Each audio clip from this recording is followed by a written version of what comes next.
In this video, I'm going to introduce you to screencasting with Jing. Jing is one of many tools that can do screencasting, but it's free and easy and available for both Mac and Windows. So the first thing that you need to do to use Jing is to download and install it, and you can do that at techsmith.com/jing.html. And when you go to their website, you'll see that there are options to click on the free download button. There are also options to click on the tutorials button that allows you to see some more advanced tutorials. This is going to be a very brief introduction to Jing, but if you want to get really involved with it and learn all the ins and outs, you might want to look at some of their tutorials.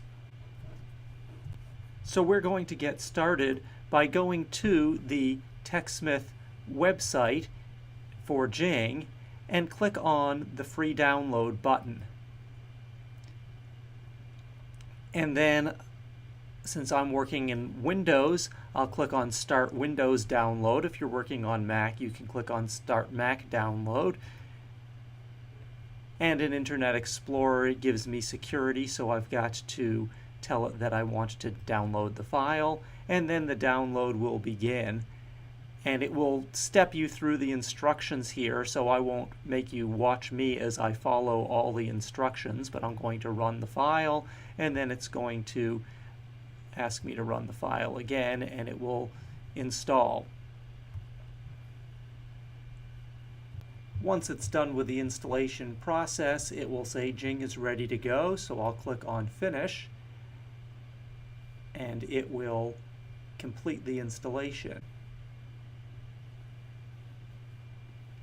And so I could go through the Jing tutorial here, and you might want to do that as well, but I'm just going to click on Get Started. And one of the things that Jing offers is a place online to share your screen captures. So you might want to sign up for an account here. I already have an account, so I'll use an existing account, but you might want to sign that up because it puts it on Screencast.com, which is a free space for you to store your videos. Once you've signed in, you'll notice that Jing adds a little sunshine up at the top, and that sunshine is the Jing icon.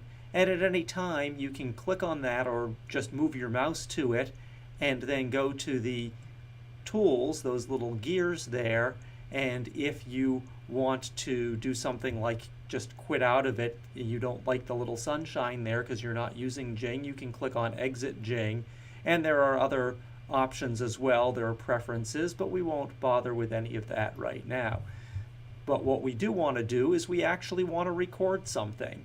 So I am going to go to the little sunshine and click on the plus sign. Now keep in mind that Jing has two things that it can do. It can capture a still shot of the screen, or it can capture a video of the screen. Most of our screencasting, we want to do videos, and there are lots of tools to do just a still screenshot, but I like Jing for the videos. So I'm going to click on the little plus sign. And now it's asking me if I want to select a portion of the screen. I can actually drag from the top left corner all the way down to the bottom right corner to select the entire screen, and sometimes I want to do that. But often I'm trying to show one little thing. So actually, before I select an area of the screen, I'm going to hit the Escape key to get out of Jing, and I'm going to start up something. And I'm just going to start the calculator. So I'll pretend I wanted to show a little video of the calculator. So now that the calculator's up, I don't want to show all this stuff in the background. So I'm going to move to Jing, click on the plus sign, and then I can click on the calculator window, and all it's going to show in the video is the calculator. It then brings up a control panel here that says I could capture an image, so I could just take a picture of that calculator, or I can capture a video. And when I click on Capture a Video, it will begin to record the screen. So I'll click on that, And now it is asking me what audio device I want to use. For most people, it'll just have one choice and it may automatically pick that for you. And I'll continue. And then it counts down. And so now I am going to show my students how to use this calculator. If you want to add 1 and 1, you can type 1 plus 1 equals, and it shows you 2. And now let's pretend I'm done with Jing, so I will click on Finish. And then it creates a little video, and it's actually giving us the option of showing this little video. So let's just see it to see if it looks good. And so now I am going to show my students how to use this calculator. If you want to add 1 and 1, you can type 1 plus 1 equals, and it shows you 2. And now let's pretend I'm done with Jing, so I will click. So that's my video. Obviously I talked a little bit at the end, not for the sake of the video, but we'll pretend I did a good job there, and if I didn't, I could just reshoot the video. It took all of a few seconds.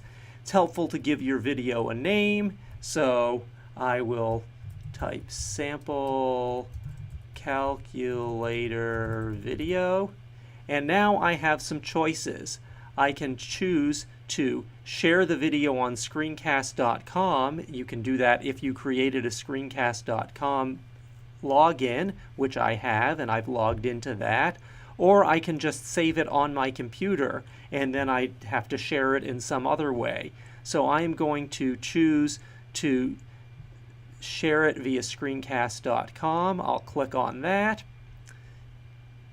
and it will upload the video to Screencast.com. This is a fairly small video, so it doesn't take very long, but if you had a bigger video, it would take longer. And so now I have some choices here. Your capture has been sent, and the link is ready to be pasted. So what it does is right away, it copies the link to where the video is. So if I wanted to share that with my students, I might give them a handout to say, here's a link to where you want to go with to get this video. So I can go to Microsoft Word,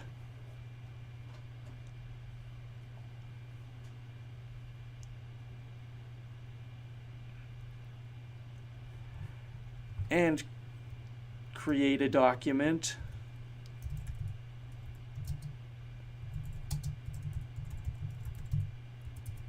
And when I go to paste, it pastes the link.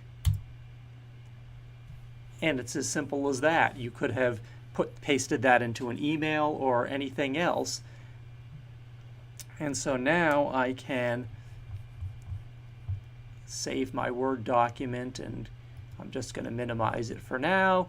And if I go back to my browser, I can paste that into my browser as well, and it will take me to Screencast, where my video is, and all my students could see that video. And so now I am going to show my students how to use, and they can pause it as well. So that is simple use of Jing. You also, once you've uploaded it to Screencast.com, you can save it from there. You can download it, or you could have chosen to download it to your computer and then shared it in some other way. So that is the simplest way to record your screen with a screencast. And Jing is free and very limited. Jing has a 5-minute time limit, so your videos can only be 5 minutes long. If you want to do something longer, you have to break it up. You create one 5-minute video, then you can create another 5-minute video. Sometimes that's very helpful to keep you from going on and on. It only has one kind of output for the file type, which is SWF, which is a flash kind of file that is not the greatest kind of file to use, but it's okay if all you want to do is upload it and share it. But there are a lot of limitations with SWF files. For one thing, they don't play on iPads and other iDevices. There is limited picture editing within Screencast. You can see some tutorials on that, and there's no video editing. So if you screw up, you basically either just have to live with it or reshoot your video. You can't edit it out. Some of the other options for recording video, a couple of them are also from TechSmith. There's Snagit, which is a little bit of a cost there. It's not super expensive. The non-educational version right now is $49.95. It has no time limit. It has a couple of different file formats.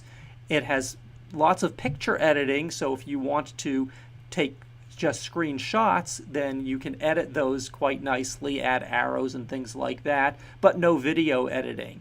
And then the last TechSmith offering is Camtasia, which is more expensive. For the Mac version, it's about $100. For the Windows version, it's a few $100s because the Windows version's more sophisticated. And there's no time limit. There's lots of different file formats. It doesn't offer picture editing, but it does offer full video editing.